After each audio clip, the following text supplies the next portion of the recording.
आज के इस वीडियो में हम बात करने वाले हैं, जानने वाले हैं adult education and life long learning के बारे में कि पौध शिक्षा क्या है और जीवन पर्यंत सीखना क्या है। तो इस वीडियो में हम सबसे पहले जानेंगे अडल्ट एजुकेशन के कंसेप्ट के बारे में, लाइफ लॉन्ग लर्निंग के बारे में। फिर हम बात करेंगे कि अडल्ट एजुकेशन की क्या नीड है और उसके बाद हम जानेंगे लास्ट में कि नेशनल एजुकेशन पॉलिसी 2020 में अडल्ट एजुकेशन को लेकर क्या क्या सजेशन दिए गए हैं, सुझाव दिए गए हैं। तो वीडियो को आखिरी तक देखिए और वीडियो कैसा लगा कमेंट करके जरूर बताइए। तो हम वीडियो को शुरू करते हैं। और सबसे पहले अगर हम लाइफ लॉन्ग लर्निंग की बात करें, जीवन पर्यंत सीखना, तो देखिए आपने सुना होगा कि लर्निंग की कोई एज नहीं होती, कोई उम्र नहीं होती। जब जागो तभी सवेरा। आप जब सीखना चाहो आप तब सीख सकते हैं। हम हर रोज कुछ नया सीखते हैं, तो इसलिए लर्निंग की कोई एज नहीं होती। There is no age to learn, की सीखने की कोई आयु नहीं होती।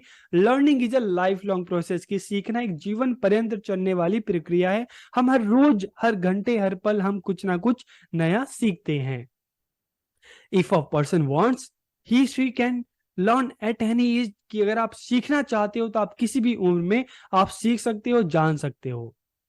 Learning is essential for the personal development of an individual, कि सीखना व्यक्ति के व्यक्तिगत विकास के लिए बहुत जरूरी होता है। चाहे हम व्यक्तिगत विकास की बात करें, सोशल डेवलपमेंट की बात करें, एजुकेशन हर इंसान के लिए बहुत जरूरी है। एजुकेशन से ना केवल इंसान को एक अच्छी जॉब मिलती है, जॉब तो सिर्फ एक हिस्सा है, बल्कि वो अपनी सोसाइटी को, अपने देश को, अपने समाज को अच्छे से जान सकता है, समझ सकता है। उसको अपनी रिस्पॉन्सिबिलिटी क्या है, उसके क्या राइट्स हैं, क्या ड्यूटीज हैं, उसको पता चलता है। इसके अलावा एजुकेशन लोगों को एक नई सोच देता है, एक नई समझ देता है, जिससे इंसान आगे बढ़ता है। अब हम बात करते हैं डिसएडवांटेजेस ऑफ बीइंग इलिटरेट, कि पढ़ा लिखा ना होने से क्या क्या नुकसान होता है। अक्सर आपने देखा होगा, कभी आप बैंक गए होंगे तो कुछ लोग आपको ऐसे भी मिले होंगे जिनको पढ़ना लिखना नहीं आता, तो अपना कोई फॉर्म या कोई चेक लेकर दूसरों के ऊपर उनको डिपेंड रहना पड़ता है कि कोई आएगा उनका फॉर्म भरेगा। तो इस तरह से हम देखते हैं कि जो लोग पढ़े लिखे नहीं होते, उनको हर जगह कुछ ना कुछ नई नई जो प्रॉब्लम्स हैं उसको फेस करना पड़ता है। मान लो आपको किसी एक जगह से दूसरी जगह जाना है, ठीक है, तो आपको कैसे पता चलेगा कि आपको किस बस में जाना है, क्योंकि आपको पढ़ा लिखा, आप पढ़ लिख नहीं सकते, पढ़ नहीं सकते। आप मेट्रो में जा रहे हैं, ठीक है, तो आपको कौन सी मेट्रो लेनी है। न्यूज़पेपर में क्या एक मतलब न्यूज़ है तो वो भी आप नहीं पढ़ सकते। जो टेक्नोलॉजी है, जो इंटरनेट है, आप उसको ठीक से यूज नहीं कर सकते। तो पढ़ा लिखा ना होने के क्या क्या नुकसान है उसकी हम बात करते हैं। Inability to perform basic financial transaction, की बुनियादी जो वित्तीय लेन देन है वो भी नहीं कर सकते। अब मैं आपसे कहूं कि कोई पढ़ा लिखा नहीं है, मोबाइल से आप क्या करो, पेमेंट करो, तो उसके लिए बहुत मुश्किल है, नहीं कर पाएगा, क्योंकि वो उसको पढ़ने लिखने नहीं आता। ट्रांजैक्शन के लिए पढ़ा लिखा होना बहुत जरूरी है, तो यहाँ पे भी प्रॉब्लम उसको फेस करनी पड़ेगी। Failure to fill application forms और जॉब लोन सर्विसेज, की हम देखते हैं कि किसी भी तरह का जो फॉर्म है वो नहीं फिल कर सकता उसको। जो अनपढ़ इंसान है उसको इसके लिए दूसरों पर निर्भर रहना पड़ता है।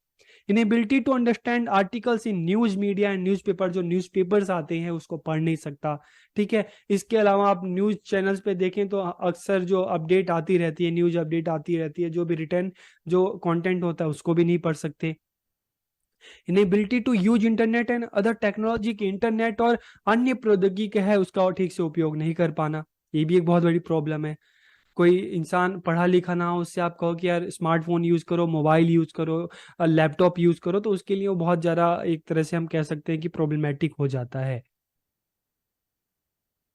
Failure to understand road safety instruction, की सड़क सुरक्षा के जो निर्देश है उसको ठीक से नहीं समझ पाता। कभी आप सड़क पे आप जा रहे हो, ठीक है, और किस तरफ इंडिया गेट है, किस तरफ चांदनी चौक है, ठीक है, या इस तरह से आपने देखा होगा कि एरिया के जो अलग अलग लोकेशन के जो बोर्ड्स होते हैं, आप उसको पढ़ ही नहीं पाओगे, किधर जाना है आपको बार बार दूसरों से पूछना पड़ेगा। आप गूगल मैप का भी यूज नहीं कर सकते।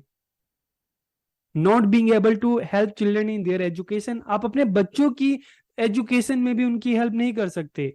आप अपने बच्चों को पढ़ा नहीं सकते, बच्चा क्या काम करके लाया है आप उसकी नोटबुक चेक नहीं कर सकते। Lack of awareness about their basic rights and responsibility, उनको जो उनके कॉन्स्टिट्यूशनल जो राइट्स हैं, रिस्पॉन्सिबिलिटीज हैं, ड्यूटीज हैं, वो भी उनके बारे में नहीं पता चलता। Inability to get employment in various field, बहुत सारी अगर आप जॉब ऐसी हैं जिनमें पढ़ा लिखा होना बहुत जरूरी होता है, लेकिन अगर आप पढ़े लिखे नहीं हो तो जॉब मिलने में भी आपको बहुत ज्यादा दिक्कतें होती हैं। अब हम बात करते हैं अडल्ट एजुकेशन की। प्रौढ़ शिक्षा क्या है? Adult education refers to the literacy and basic education of those people who have not been able to get education in their childhood due to some reason. हम भारत की बात करें, 140 करोड़ की आबादी वाला देश है। करोड़ों लोग ऐसे हैं जिनको 2 वक्त की रोटी भी नसीब नहीं होती। हमारे यहाँ पे लाखों करोड़ों बच्चे ऐसे हैं जो स्कूल नहीं जा पाए हैं, अपने गरीबी के कारण, इकोनॉमिक प्रॉब्लम के कारण वो स्कूल नहीं पहुंच पाते, अनपढ़ रह जाते हैं। और यही लोग जब बड़े होते हैं तो उनको लाइफ में बहुत ज्यादा प्रॉब्लम का सामना करना पड़ता है।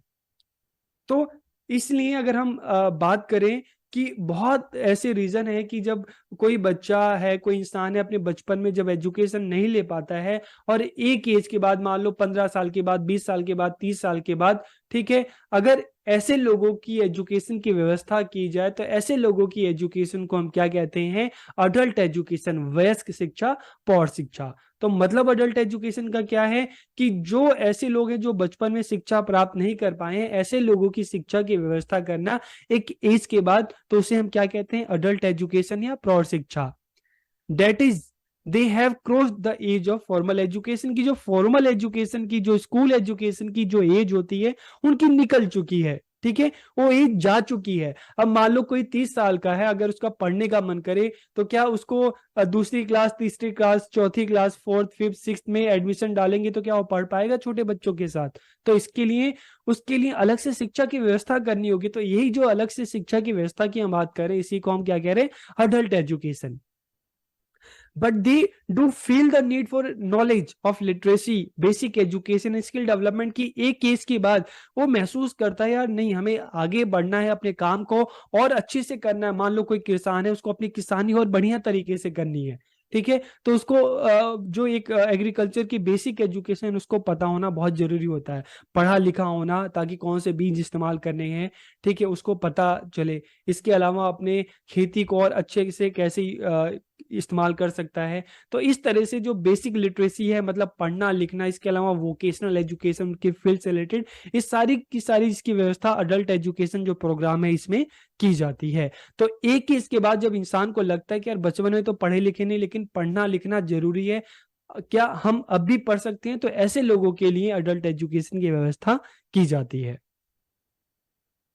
जनरली जो education of people above 15 years of age is called adult education, की सामान्य तौर पर हम देखें तो 15 वर्ष या इससे अधिक आयु के व्यक्तियों की शिक्षा को प्रौढ़ शिक्षा कहा जाता है। The National Literacy Mission was launched in 1988 to promote adult education, कि 1988 में एक प्रोग्राम आया था जिसको नेशनल लिटरेसी मिशन या राष्ट्रीय साक्षरता मिशन या अभियान इसको कहते हैं। तो इसमें दो तरह की व्यवस्था थी, एक तो छोटे बच्चे हैं उनको स्कूल तक लाना, और दूसरा जो बचपन में एजुकेशन नहीं ले पाए ऐसे इंसान को, जो 15 साल की उम्र से ज्यादा है, ऐसे इंसान को भी एजुकेशन देना। क्योंकि किसी भी कंट्री को आगे बढ़ने के लिए जरूरी है कि वहां के सभी लोगों को एजुकेशन मिले। मान लो बच्चों को तो एजुकेशन स्कूल में मिल जाएगी, लेकिन जो बड़े हो चुके हैं जिन्होंने अभी तक एजुकेशन नहीं ली, उनको एजुकेशन कहाँ मिलेगी? तो ऐसे लोगों के लिए अडल्ट एजुकेशन की व्यवस्था करना इस प्रोग्राम का एक ऑब्जेक्टिव था। The main objective of this programme was to provide functional literacy. Functional literacy मतलब है कि जो एक बेसिक जो नॉलेज है कि इंसान पढ़ सके, लिख सके, ठीक है, तो जो ये फंक्शनल लिटरेसी है, बेसिक जो कैलकुलेशन है वो कर सके। तो इस तरह से फंक्शनल लिटरेसी की नॉलेज लोगों को दी जाए जो पढ़े लिखे नहीं है। नीड फॉर एडल्ट एजुकेशन की, प्रौढ़ शिक्षा की जरूरत क्यों है, क्यों नीड है इसकी? It is the fundamental right of every citizen to get education, की शिक्षा जो है हमारा फंडामेंटल राइट है, सभी को एजुकेशन प्राप्त करना उनका मौलिक अधिकार है, फंडामेंटल राइट है। Education gives a person new opportunity for his development, की शिक्षा क्या है, व्यक्ति को उसके विकास के नवीन अवसर प्रदान करती है। शिक्षा इंसान को एक नई सोच देती है, एक नई दिशा देती है, जिससे इंसान आगे बढ़ता है। It help the person to move ahead, कि ये व्यक्ति को आगे बढ़ने में मदद करती है। एक अच्छी एजुकेशन इंसान को हमेशा आगे बढ़ाती है। At the level of the society and the country, education acts a force that multiplies the efforts of development। कि समाज और देश के स्तर पर अगर हम बात करें तो शिक्षा एक ऐसी शक्ति के रूप में काम करती है जो उस समाज को, उस देश को, वहां के लोगों को हमेशा आगे बढ़ाती है। Globally data from different country, अगर हम अलग अलग कंट्री का डाटा लें तो अगर हम डेवलप कंट्री की बात करेंगे तो देखो, डेवलप कंट्री जहां पे लिटरेसी रेट ज्यादा है, जहां पर ज्यादा से ज्यादा लोग पढ़े लिखे हैं, तो ऐसे देश अमीर देश हैं। और जिन देशों के लोग कम पढ़े लिखे हैं, लिटरेसी रेट कम है, वो देश गरीब देश हैं। तो अगर किसी भी देश के ज्यादा से ज्यादा लोग पढ़ेंगे तो देश आगे बढ़ेगा, वहां के लोग आगे बढ़ेंगे, समाज आगे बढ़ेगा। लेकिन किसी अगर देश में लोग पढ़े लिखे नहीं होंगे तो देश हमेशा पीछे की तरफ जाएगा। Factors for success of adult education, चलो अडल्ट एजुकेशन की तो हमने बात कर ली कि अडल्ट एजुकेशन क्या है, लेकिन इस प्रोग्राम के सक्सेस के लिए क्या जरूरी है, कौन कौन से फैक्टर्स हैं जो इस प्रोग्राम को आगे बढ़ा सकते हैं, इसको सफल बना सकते हैं। तो सबसे पहले पॉलिटिकल विल, जो सरकार है, जो सत्ताधारी सरकार है, ठीक है, अगर वो चाहेगी कि हमें अपने देश के, अपने राज्य के जो अडल्ट हैं, जो 15 की एज से ज्यादा है, जिन्होंने बचपन में एजुकेशन नहीं लिया, ऐसे को हमें एजुकेट करना है, अगर सरकार चाहेगी तभी तो चीजों की व्यवस्था होगी, तभी तो टीचर्स का अरेंजमेंट होगा, तभी तो उनके लिए करिकुलम आएगा। अगर सरकार नहीं चाहेगी तो कहाँ से एजुकेशन मिलेगी। तो इसके लिए राजनीतिक इच्छा शक्ति, पॉलिटिकल विल होना बहुत जरूरी है। प्रॉपर प्लानिंग, किसी भी काम को करने के लिए एक अच्छी प्लानिंग बहुत जरूरी होती है, तभी वो काम जो है सफल हो सकता है।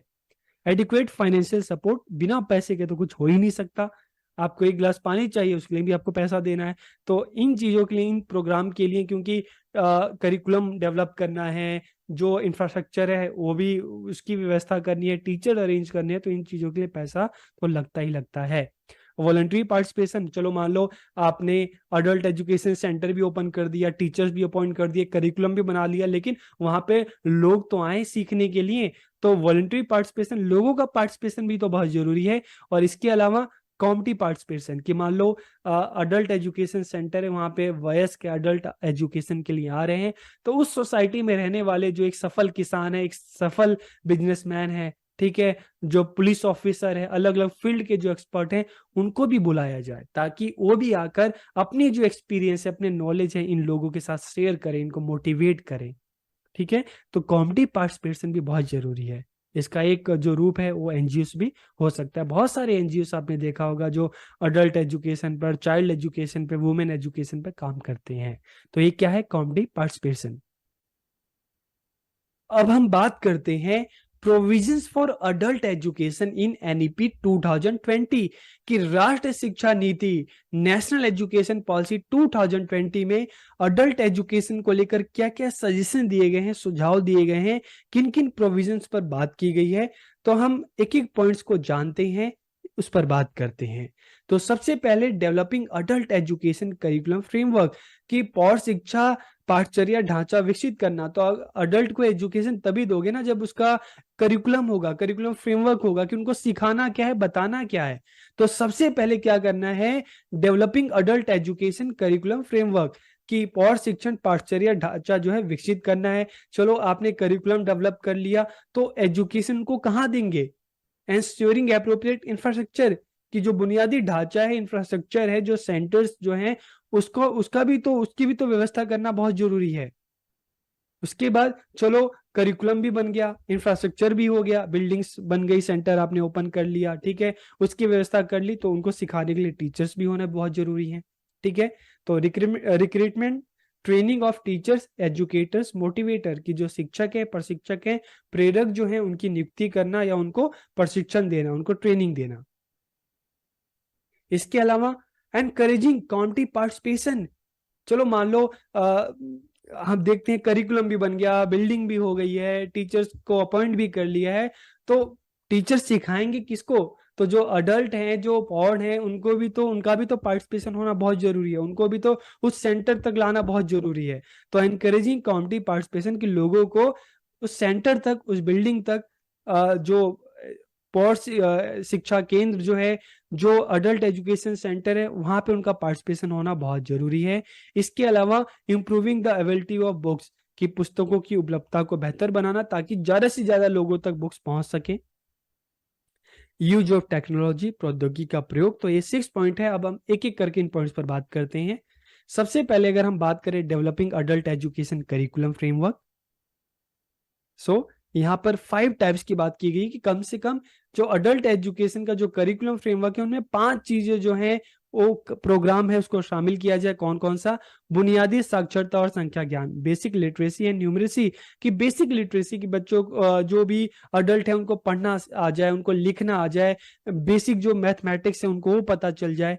ठीक है। संख्या ज्ञान, तो बेसिक लिटरेसी एंड न्यूमरेसी की बुनियादी साक्षरता और संख्या ज्ञान को उनको बताना सिखाना। इसके अलावा महत्वपूर्ण जीवन कौशल, इंपॉर्टेंट लाइफ स्किल, इसकी भी उनकी नॉलेज होना बहुत जरूरी है ताकि जो व्यक्ति हैं अपनी समाज में सबके साथ मिल के रह सके, बैठ सके, किस तरह से बोलना है, किस तरह से जो चीजें करनी है। तो जो बेसिक जो लाइफ स्किल है उसके बारे में उनको बताना। व्यवसायिक कौशल का विकास, वोकेशनल स्किल डेवलपमेंट। अगर मान लो रूरल एरिया में लेते हैं तो बहुत सारे लोग जो हैं एग्रीकल्चर से संबंधित होते हैं, खेती बाड़ी से संबंधित होते हैं, तो उनको उनके एरिया की जो है उसकी जो वोकेशनल एजुकेशन है उनको दी जा सकती है। उसके बारे में किस तरह से अपनी खेती को और बेहतर कर सकते हैं उसके बारे में भी उनको बताया जा सकता है। बुनियादी शिक्षा, बेसिक एजुकेशन। तो इसके अलावा बुनियादी शिक्षा, बेसिक एजुकेशन की बात करेंगे तो जैसे हम कहते हैं ना बेसिक एजुकेशन, फर्स्ट से लेकर 8 क्लास तक की एजुकेशन बेसिक एजुकेशन, लेकिन यहाँ पे इनको फर्स्ट क्लास से 8 क्लास तक की एजुकेशन नहीं देनी। यहाँ पर उनको कि बेसिक एजुकेशन की जो अडल्ट है उनको पढ़ना आ जाए, लिखना आ जाए। ठीक है। अपने जो एनवायरमेंट के बारे में उनको नॉलेज देना। इसके अलावा कि जो बेसिक मैथमेटिक्स जो है कि मल्टीप्लाई कर लें, माइनस कर लें, प्लस कर लें, तो ये जो बेसिक मैथमेटिक्स है इसके बारे में उनको बताना। सतत शिक्षा, कॉन्टिन्यूअस एजुकेशन। तो अक्सर हम देखते हैं सोसाइटी चेंज हो रही है, टेक्नोलॉजी में भी चेंज आ रहा है, लोगों के काम करने के तरीके में भी चेंज आ रहा है, तो इस तरह से कॉन्टिन्यूअस जो एजुकेशन मिलती रहनी चाहिए लोगों को ताकि वो भी टाइम के साथ अपने काम को खुद को अपडेट कर सके। इसके अलावा प्रौद्योगिकी का प्रयोग, यूज ऑफ टेक्नोलॉजी, ताकि जो हमारे जो लोग हैं वो टेक्नोलॉजी का अच्छे से अच्छे तरीके से प्रयोग कर सके, टेक्नोलॉजी के साथ फैमिलियर हो सके। तो उनको सिखाने के लिए टेक्नोलॉजी का भी यूज करना है। इसके बाद एंश्योरिंग एप्रोप्रिएट इंफ्रास्ट्रक्चर। अगर हम सेकंड की बात करें, चलो करिकुलम की तो हमने बात कर ली, लेकिन उनको सिखाएंगे कहाँ? तो उसके लिए इंफ्रास्ट्रक्चर होना बहुत जरूरी है।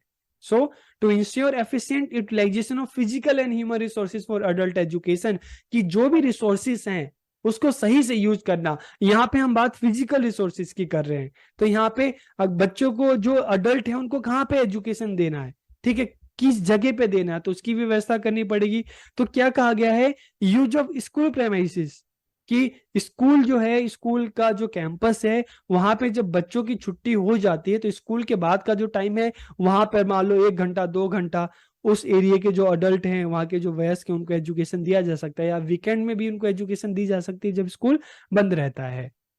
इसके अलावा including adult education centre within other public institution like higher education institution, vocational training centres etcetera, कि अगर हम बात करें कि जो उच्च शिक्षण संस्थान है, व्यावसायिक प्रशिक्षण केंद्र है आदि, जैसे आदि अन्य सार्वजनिक संस्थानों के भीतर भी पौध शिक्षा केंद्र जो है उनको स्थापित करना, शामिल करना, कि जो हायर एजुकेशन इंस्टीट्यूशन है, ठीक है, जो वोकेशनल ट्रेनिंग सेंटर है, यहाँ पर भी इनमें भी अडल्ट एजुकेशन के छोटे छोटे सेंटर ओपन किए जाएं ताकि लोग आकर यहाँ पे भी एजुकेशन ले सकें।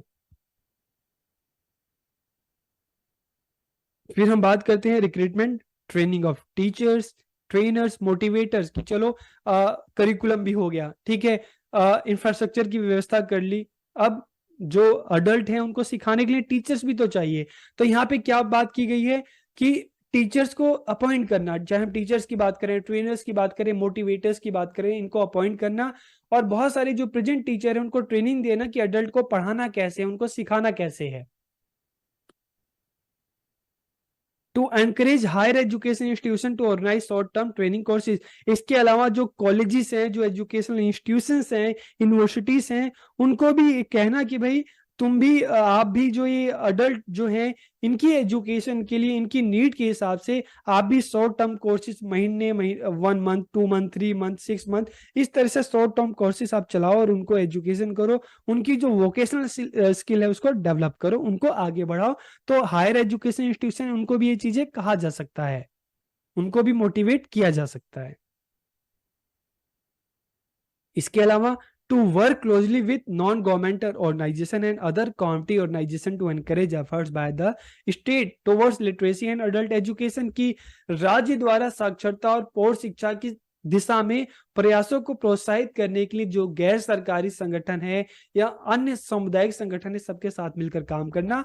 कि मतलब जो गवर्नमेंट है, जो सरकार है, जो राज्य सरकार है, जो स्टेट में जो अलग अलग जो संगठन है, ऑर्गेनाइजेशन है, एनजीओ से, सबके साथ मिलकर काम करेगी ताकि जो भी अडल्ट है उनको एक अच्छी एजुकेशन दी जा सके, उनके लिए शिक्षा की व्यवस्था की जा सके। तो इसके लिए सब के साथ मिलकर, सबको साथ मिलकर आगे आना है, सरकार और जो समाज सब साथ मिलकर काम करेंगे। एनकरेजिंग कम्युनिटी पार्टिसिपेशन, तो सामुदायिक भागीदारी के प्रयास। To make efforts to involve the members of community in the adult education programme. तो देखिए करिकुलम भी हो गया, टीचर्स भी अपॉइंट हो गए, बिल्डिंग की व्यवस्था हो गई, ठीक है। तो जो अडल्ट है, जो कम्युनिटी के लोग हैं, उनका पार्टिसिपेशन भी तो जरूरी है, तभी तो आप उनको सिखाओगे, ठीक है। तो किन लोगों को इस जो अडल्ट एजुकेशन सेंटर है वहां तक लाना है, पहले ये देखना है कि सोसाइटी में ऐसे कौन कौन से लोग हैं जिनकी बचपन में इन्होंने, जिनको एजुकेशन नहीं मिली, और जो अब जो एक एज के बाद जो एजुकेशन लेना चाहते हैं, तो इंटरेस्ट के हिसाब से ऐसे लोगों को जो ढूंढना, तलाशना और ऐसे लोगों को इन सेंटर तक लाना कि जिनका मन है कि नहीं मुझे सीखना है, मुझे पढ़ना है, लेकिन उनको बचपन में एजुकेशन नहीं मिली, लेकिन अब वो सीखना चाहते हैं। तो give wide publicity to the adult education programme through advertisement and NGO की अडल्ट एजुकेशन प्रोग्राम ज्यादा से ज्यादा लोगों तक पहुंचे, इसके लिए क्या करना चाहिए, एडवर्टाइजमेंट, ताकि इसके बारे में ज्यादा से ज्यादा लोगों को पता चले और उनका जो पार्टिसिपेशन है इन सेक्टर्स में हो, लोग यहाँ पे आए, चीजों को सीखे। तो इसको प्रमोट भी करना है थ्रू एडवर्टाइजमेंट और अलग अलग जो ऑर्गेनाइजेशन है उनके through. Improving the ability of books, की जो पुस्तक है उसकी उपलब्धता को बेहतर बनाना, क्योंकि एजुकेशन, अगर हम बुक्स की बात करें, बुक्स जितनी ज्यादा होंगी, उसकी एबिलिटी जितनी ज्यादा होगी, तो ज्यादा से ज्यादा लोगों के पास पहुंच सकती है, लोग पढ़ सकते हैं, सीख सकते हैं। So, central and state government to ensure that books are accessible to everyone in the entire country and the price of books is within everyone's availability। कि अगर हम बात करें कि राज्य सरकार, केंद्र सरकार की, उनको इस चीज की व्यवस्था करनी है कि बुक्स जो है पूरे देश में सभी तक आसानी से पहुंच सके और उनका प्राइस इतना हो कि लोग आराम से उसको खरीद सके। इसके अलावा agencies, institution both public and private will work on formulating strategies to improve the quality and attractiveness of book। कि जो निजी संगठन है, सरकारी संगठन है, दोनों साथ मिलकर काम करेंगे ताकि जो बुक्स है उसमें क्वालिटी हो और वो अट्रैक्टिव हो, ठीक है। Steps will be taken to improve online ability of books and digital library, की इस चीज का प्रयास किया जाएगा कि ऑनलाइन बुक्स अवेलेबल हो सबके लिए और डिजिटल जो लाइब्रेरी है उसको भी विकसित करने का प्रयास किया जाएगा। To stabilise rural libraries and reading rooms in deprived areas, की वंचित क्षेत्रों में ग्रामीण पुस्तकालय एवं पठन कक्षों की स्थापना करना ताकि ग्रामीण लोग भी आकर पढ़ सके, सीख सके।